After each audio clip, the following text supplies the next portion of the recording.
Thaïs décide de mettre fin à son histoire avec Robin.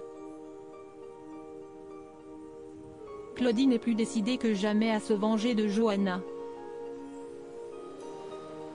Elisabeth décide de donner une chance à Éléonore. Thaïs, Lila Aguero, est aux abonnés absents pour Robin qui comprend que la jeune fille ne va pas bien.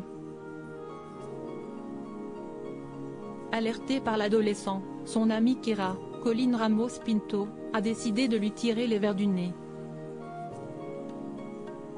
Elle n'a pas mis longtemps à comprendre que Thaïs, qui a pourtant essayé de tourner la page avec Robin, reste hantée par la tragique disparition de Damien, le professeur de philosophie avec lequel elle a vécu, au début de l'année scolaire, une tumultueuse passion.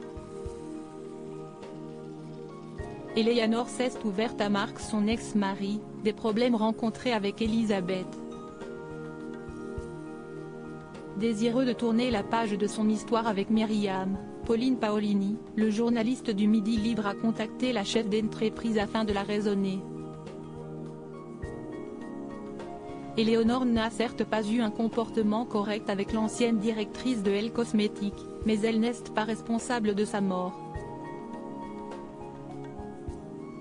Johanna, Aurore Delplace, fait aveuglément confiance à Claudine, Catherine Wilkening, et ne comprend pas que cette dernière prépare un coup qui pourrait avoir pour sa carrière les plus graves conséquences.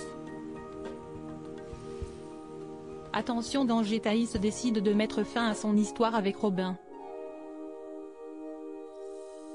Elle refuse de révéler au jeune homme la raison de la rupture, le laissant dans une totale incompréhension et un grand désarroi. Lorsque ses parents lui offrent un cadeau dont il rêvait depuis longtemps, l'enthousiasme n'est pas au rendez-vous. Elisabeth a la sensation que tout lui échappe. Arthur, Auguste Yvon, son petit-fils vient en effet de lui dire qu'il n'est pas sûr de revenir d'Uruguay et la situation avec les employés de Elle Cosmétiques lui tape sur le système. Au camping, Éneric, qui s'est disputé avec Gary, lui présente ses excuses.